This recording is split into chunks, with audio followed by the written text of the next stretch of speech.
की शुरुआत में आज की पहली खबर की ओर नजर डालते हैं जो चंद्र ग्रहण से जुड़ी हुई है। जी हां, साल का पहला चंद्र ग्रहण लूनर एक्लिप्स होली के आसपास पड़ने से धार्मिक और ज्योतिष दृष्टि से विशेष महत्व रखा जा रहा है। जी हां, इस बार ग्रहण इस ऐसे समय में लग रहा है जब फाल्गुन पूर्णिमा और होलिका दहन का पर्व मनाया जाता है। साथ ही भद्रा और साया भी तिथि गणना में प्रभाव डाल रहा है, जिसके कारण लोगों में सूतक काल पूजा विधि और शुभ अशुभ समय को लेकर जिज्ञासा बढ़ गई है। तो आपको बताते हैं चंद्र ग्रहण होता क्या है आखिर में। चंद्र ग्रहण तब लगता है जब पृथ्वी सूर्य और चंद्रमा के बीच आ जाती है और पृथ्वी की छाया चंद्रमा पर पड़ती है। यह घटना केवल पूर्णिमा के दिन ही संभव होता है। यदि चंद्रमा पूरी तरह पृथ्वी की गहरी छाया उम्रा में आ जाती है तो पूर्ण चंद्र ग्रहण लगता है। आशंकी रूप से प्रवेश करे तो आशंकी ग्रहण और केवल बाहरी छाया में रहे तो छप छाया ग्रहण किया जा सकता है। तो वहीं आपको बताते हैं ग्रहण का समय और अवधि क्या होता है। खगोलीय गणना के अनुसार ग्रहण की शुरुआत, मध्य और समापन का समय अलग अलग चरणों में होता है। पुणे मबरल, प्रारंभ, आशिंक चरण, पूर्ण चरण और मोक्ष काल।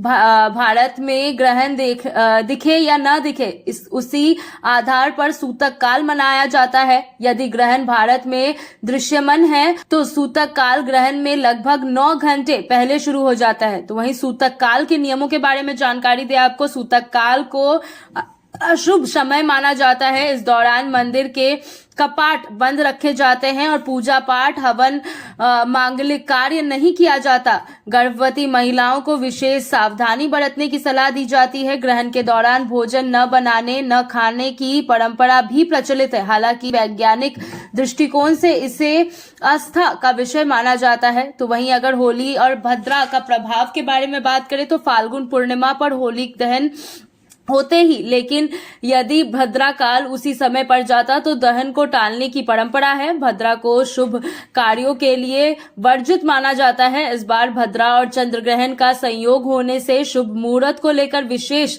सावधानी बरतने की सलाह दी जाती है। ज्योतिषाचार्यों के अनुसार सही मुहूर्त में ही होलिका दहन और पूजा समर्पण किया जाएगा। तो वहीं क्या करे और क्या ना करे इस दिन। जी हाँ, ग्रहण के दौरान मंत्र जाप, ध्यान और दान का विशेष महत्व माना जाता है। ग्रहण समाप्ति के बाद स्नान कर घर की शुद्धि करना और ताजे भोजन का सेवन करना शुभ माना जाता है। मंदिरों में भी ग्रहण मोक्ष के बाद विशेष पूजा अर्चना की जाती है। तो वहीं वैज्ञानिक और धार्मिक दृष्टिकोण से इसका क्या महत्व है वो भी जान ले। जहां एक और यह घटना पूरी तरह खगोलीय प्रक्रिया है, वहीं भारतीय परंपरा में इसे आध्यात्मिक दृष्टि से महत्वपूर्ण माना जाता है। विशेषज्ञों का कहना है कि ग्रहण को आत्म अधिवास की बजाय जागरूकता और गोखलीय ज्ञान के रूप में साझा किया जाए। कुल मिलाकर होली के साथ पड़ रहे साल का पहला चंद्र ग्रहण धार्मिक मान्यताओं, ज्योतिष गणनाओं और वैश्विक दृष्टिकोण तीनों कारणों से चर्चे में है। श्रद्धालुओं की सलाह दी जाती है कि वे आधिकारिक पंचांग और गोखलीय विभाग द्वारा जारी समय सारिणी देखकर ही अपने धार्मिक कार्य तय करें।